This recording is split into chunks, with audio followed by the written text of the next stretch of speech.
জোট সরকারের শেষ কর্মদিবসে স্বাভাবিকভাবে আমরা আমাদের এলাকায় উত্তর গেটে আমরা সমাবেশ ডেকেছিলাম। বিএনপি নয়াপল্টনে তাদের অফিসের সামনে সমাবেশ ডেকেছিলেন। দিনভর আমাদের উপরে এই হত্যাযজ্ঞ পরিচালনা করা হলো। দিনভর আমাদের উপরে জুলুম নির্যাতন স্টিম রোলার চালানো হলো। একের পর এক শহীদ হলো, আহত হলো। কিন্তু ওই বিএনপি পুরানা পল্টনে অবস্থান করার পরেও আওয়ামী লীগকে প্রতিহত করার জন্য জামাত ইসলামীর সাথে তারা এগিয়ে আসে না। আমরা এই নতুন বাংলাদেশে এসে সরকারের কাছে পরিষ্কার দাবি জানাতে চাই, 28 অক্টোবরের লগিবটার হত্যাকারী, গণহত্যাকারী শেখ হাসিনার বিচার এবং তার সহযোগীদের বিচার, খুনিদের বিচার নিশ্চিত করতে হবে। 2006 সালের 28 অক্টোবরকে আমরা গভীরভাবে পর্যালোচনা করলে কয়েকটা জিনিস পাই। প্রথম কথা হচ্ছে 2006 সালের 27 অক্টোবর পৃথিবীর ইতিহাসে এটা নজিরবিহীন যে একটি দলের প্রধান, তৎকালীন আওয়ামী লীগের প্রধান শেখ হাসিনার পক্ষ থেকে লগি বৈঠা নিয়ে ওপেনলি গোটা বাংলাদেশের সন্ত্রাসী গোষ্ঠীকে ঢাকায় একত্রিত হওয়ার ঘোষণা, এটা আমার মনে হয় বাংলাদেশের ইতিহাসে এই প্রথম সন্ত্রাসী কায়দায়, ফ্যাসিস্ট কায়দায় সারা দেশের সন্ত্রাসীদেরকে ঢাকায় একত্রিত হওয়ার ঘোষণা। এটা বাংলাদেশের শুধু নয়, আমার মনে হয় পৃথিবীর ইতিহাসে সবচেয়ে প্রথমবারের মতো একটা জঘন্যতম ঘটনা তিনি সংঘটিত করেছেন। 2 নম্বর হচ্ছে 28 অক্টোবর বাংলাদেশের ইতিহাসে নয়, পৃথিবীর ইতিহাসে একটা জঘন্যতম, বর্বরতম এবং সভ্যতাকে বিলীন করে দিয়ে একটা নির্মম হত্যাকাণ্ড সেদিন সংঘটিত করা হয়েছিল। এটা পৃথিবীর ইতিহাসে বাংলাদেশকে, বাংলাদেশের ভাবমর্যাদাকে সেই দিন ভুলুণ্ঠিত করেছিল এবং মানবতাকে এইভাবে নির্মমভাবে হত্যা করা যায়, এটি সেই দিন পৃথিবীবাসী অবাক বিস্ময়ে তারা মিডিয়ার মাধ্যমে দেখতে পেয়েছিল এবং বাংলাদেশের আওয়ামী লীগের প্রতি সেদিন ঘৃণা ছড়িয়েছিল গোটা পৃথিবীর মানুষ। 3 নম্বর হচ্ছে আমাদের উপরে নির্মমভাবে সশস্ত্র কায়দায় সকাল থেকে সন্ধ্যা পর্যন্ত দিনব্যাপী হত্যাকাণ্ড পরিচালনা করা হলো। সশস্ত্র অবস্থায় গুলি, বোমা, লগি বৈঠার নৃশংসতার মধ্য দিয়েও বাংলাদেশ জামাত ইসলামীর কর্মীরা এক বিন্দু পরিমাণ পল্টন ময়দান থেকে পিছনে সরে নেয়। পল্টন ময়দানে সেদিন আমাদের সমস্ত নেতৃবৃন্দ আমাদের ময়দানে অবস্থান করেছেন। আমাদের নেতৃবৃন্দ এবং জনশক্তি পল্টন সহ আমাদের যে এরিয়া ছিল, আমরা সেই এরিয়া সেদিন ত্যাগ করি নাই। আমরা শুরু থেকে শেষ পর্যন্ত এখানে অবস্থান করেছি। খালি হাতে আমাদের জনশক্তি ছিল। একের পর এক আহত হয়েছে, একের পর এক চোখের সামনে শহীদ হয়েছে, কিন্তু মানব প্রাচীর গড়ে তুলে সেই দিন আমাদের জনশক্তি, আমাদের নেতাকর্মীরা সেই দিন এই পল্টন শুধু রক্ষায় করেনি, বাংলাদেশের অস্তিত্ব সুরক্ষার জন্য একটি জানান দিয়েছিল। সেই দিন আমরা জীবন দিয়েছি, রক্ত দিয়েছি, আহত হয়েছি, বাট বারবার আমরা পল্টন ময়দানে আবার ফিরে এসেছি এবং পল্টন ময়দান এবং উত্তর গেট, পল্টন মোড় এবং উত্তর গেটে আমরা বারবার ফিরে এসেছি এবং সেখানে অবস্থান গ্রহণ করেছি। আমরা এখান থেকে এক বিন্দু পিছনে সরে যাই না। আপনারা খেয়াল করবেন, চতুর্থ যে বিশেষত্ব 2006 সালের 28 অক্টোবর আমাদের বায়তুল মোকাররমের উত্তর গেটে যে সমাবেশ ছিল, সেই সমাবেশে আমাদের নেতৃবৃন্দ অবস্থান গ্রহণ করেছেন। পালাক্রমে নেতৃবৃন্দ ময়দানে থেকেছেন। আমিরি জামাতের নেতৃত্বে আমাদের নেতৃবৃন্দ স্টেজে থেকে যথা সময়ে সমাবেশ শুরু করেছেন এবং আমিরি জামাত ধীর স্থিরভাবে স্টেজে থেকেই তিনি সেই সময়ের একটা ঐতিহাসিক বক্তব্য দিয়ে যে সাহসিকতার ইতিহাস রচনা করেছেন। এটা বাংলাদেশের ইতিহাসে এটি বিরল যে জনশক্তি সাথে থেকেই তিনি শেষ পর্যন্ত সমাবেশে সাহসী বক্তব্য উচ্চারণ করে তিনি দিক নির্দেশনা দিয়েছেন জনশক্তিকে, জনগণকে এবং এদেশের মানুষকে। 5 নম্বর বিষয় হচ্ছে, সেই দিন ছিল জোট সরকারের সর্বশেষ দিন। জোট সরকারের শেষ কর্মদিবসে স্বাভাবিকভাবে আমরা আমাদের এলাকায় উত্তর গেটে আমরা সমাবেশ ডেকেছিলাম।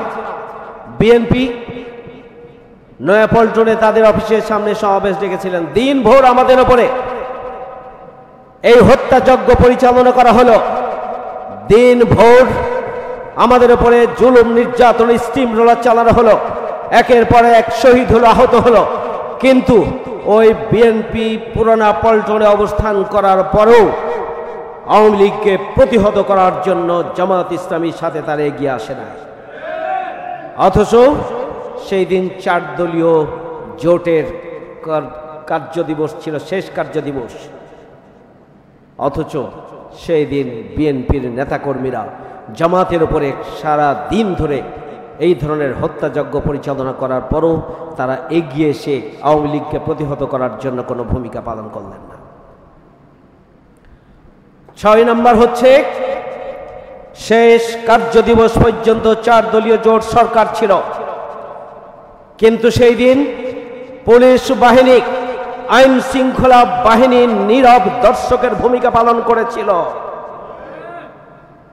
তাহলে এই হত্যাযজ্ঞের পিছনে, এই হত্যাযজ্ঞকে থামানোর জন্য আইন শৃঙ্খলা বাহিনীর যে ভূমিকা রাখার দরকার ছিল, সেই দিন সেই ভূমিকা তারা কেন রাখলেন না?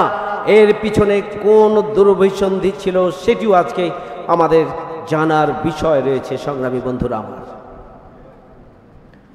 আমরা সেই দিন মাথা উঁচু করে দাঁড়িয়েছিলাম, আমরা জীবন দিয়েছি, আমরা আহত হয়েছি। আমাদের ভাইরা এখন সে আহতের ক্ষত নিয়ে বহন করে চলেছেন। এরই ধারাবাহিকতায় আমরা লক্ষ্য করেছি মঈনুদ্দিন এবং ফখরুদ্দিনের যে সরকার গঠিত হয়েছিল, সেই সরকার 2008 সালের 29শে ডিসেম্বরের নির্বাচনে শেখ হাসিনাকে ক্ষমতায় আনার জন্য তাদের যে চুক্তি ছিল সেটিকে পাকাপোক্ত করেছিল। ফখরুদ্দিন মঈনুদ্দিনের যাবতীয় অপকর্মকে সেদিন অনুমোদন দেওয়ার সিদ্ধান্ত আওয়ামী লীগ দিয়েছিলেন এবং পিছন দরজা দিয়ে ক্ষমতা এসেছিলেন। 2006 সালের 28শে অক্টোবর ফ্যাসিবাদের সেই পদধ্বনির মাধ্যমে বাংলাদেশ যে পথ হারিয়েছিল, আমরা 17.5 বছর গণতান্ত্রিক যে বাংলাদেশ, সে বাংলাদেশ তাদের পথ হারিয়েছিল। 2009 সালে পিলখানা হত্যাকাণ্ড সংঘটিত করা হয়েছে। 2013 সালে হত্যাকাণ্ড সংঘটিত করা হয়েছে শাপলা চত্বরে 5ই মে।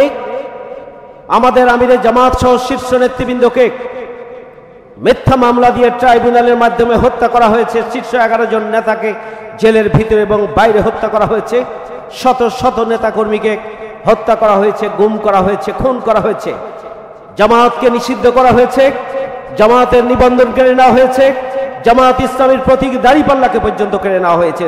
তারা চেয়েছিল জামাত ইসলামীকে নিষিদ্ধ করে এই বাংলাদেশ আওয়ামী লীগ 41 সাল পর্যন্ত ক্ষমতায় থাকার স্বপ্ন বাস্তবায়ন করেছিল। আমরা আমাদের উপরে জুলুম, নির্যাতন, নিষ্পেষণের স্টিম রোলারের ধারাবাহিকতায় আমরা একটা মজলুম দল হিসাবে আমরা নিজেদের অস্তিত্ব রক্ষার পাশাপাশি জনগণের মুক্তি এবং কল্যাণের জন্য গণতান্ত্রিক আন্দোলনের ধারাবাহিকতা অব্যাহত রাখার জন্য চেষ্টা করেছিলাম।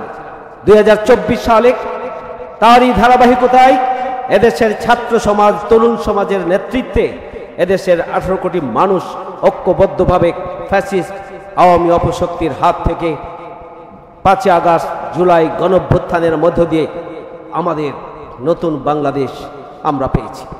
আজকে আমরা এই নতুন বাংলাদেশে এসে সরকারের কাছে পরিষ্কার দাবি জানাতে চাই, 28 অক্টোবরের লগিবটার হত্যাকারী, গণহত্যাকারী শেখ হাসিনার বিচার এবং তার সহযোগীদের বিচার, খুনিদের বিচার নিশ্চিত করতে হবে। আমরা দাবি জানাতে চাই আমাদের মামলাটিকে এবং মামলার কাগজপত্র সব কিছুকে করে ফেলা হয়েছে, ধ্বংস করে দেওয়া হয়েছে। আমরা মামলাটিকে পুনরুজ্জীবিত করে প্রয়োজনে ট্রাইব্যুনালের আওতায় শেখ হাসিনা এবং খুনিদের বিচার নিশ্চিত করতে হবে। আমরা 3 নম্বর দাবি জানাতে চাই, অন্তর্বর্তীকালীন সরকারকে ধন্যবাদ জানাই যে তারা 5ই মে শাপলা চত্বরের গণহত্যায় যারা শাহাদাত বরণ করেছেন প্রতিটি পরিবারকে তারা ক্ষতিপূরণ দিয়েছেন। আমি সরকারের কাছে দাবি জানাতে চাই 2006 সালের 28শে অক্টোবরের নৃশংস হত্যাকাণ্ডের শিকার যেই সমস্ত শহীদ পরিবারকে আর্থিকভাবে ক্ষতিপূরণ দিতে হবে, আহতদেরকে আর্থিকভাবে ক্ষতিপূরণ দিতে হবে। আমরা সেই দাবি আজকে জানাতে চাই। আমরা হাজারো শহীদের রক্তের বিনিময়ে যে নতুন বাংলাদেশ পেয়েছি, সেই নতুন বাংলাদেশে আর কোনো ফ্যাসিবাদ আবার ফিরে আসুক আমরা চাই না। এই জন্য আমরা 5 দফা দাবির মধ্যে পরিষ্কারভাবে বলেছি যে আমাদের আগামী নির্বাচনে লেভেল প্লেইং ফিল্ড নিশ্চিত করতে হবে। আগামী নির্বাচনে আইন শৃঙ্খলা বাহিনী এবং জনপ্রশাসনের ভূমিকা নিরপেক্ষ ভূমিকা নিশ্চিত করতে হবে। আগামী নির্বাচনের আগেই জুলাই সনদের আইনগত ভিত্তি নিশ্চিত করার জন্য নভেম্বরের মধ্যে গণভোট দিতে হবে এবং আগামী 2026 সালের মধ্য ফেব্রুয়ারিতেই একটি গ্রহণযোগ্য ফ্রি এবং ফেয়ার ক্রেডিবল ইলেকশনের ব্যবস্থা নিশ্চিত করতে হবে। আমাদের এই দাবিগুলো পুনর্ব্যক্ত করে আমি আমার কথা এভাবেই শেষ করতে চাই। 2006 সালের 28শে অক্টোবরে যে বাংলাদেশ পথ হারিয়েছিল, 2024 সালের আমরা 5ই আগস্টের গণঅভ্যুত্থানের মধ্য দিয়ে আমরা আমাদের সেই নতুন বাংলাদেশ আমরা ফিরিয়ে পেয়েছি। এই বাংলাদেশকে আগামী দিনে আমরা কোনো সন্ত্রাসী, চাঁদাবাজি, খুনি, ধর্ষকদের হাতে আবার আমরা দিতে চাই না। এদেশের জনগণ ঐক্যবদ্ধভাবেই আগামী দিনে একটি নতুন বাংলাদেশ বিনির্মাণের জন্য, ন্যায় এবং ইনসাফের বাংলাদেশ বিনির্মাণের জন্য যদি জনগণ যেভাবে আকাঙ্ক্ষা করছে সেই বাংলাদেশ প্রতিষ্ঠার দিকে এগিয়ে যদি আমরা যেতে পারি, একটি নতুন বাংলাদেশ যদি আমরা প্রতিষ্ঠা করতে পারি, তাহলেই প্রকৃত অর্থে শহীদদের রক্তের বদলা নেওয়া আমাদের পক্ষে সম্ভব হবে।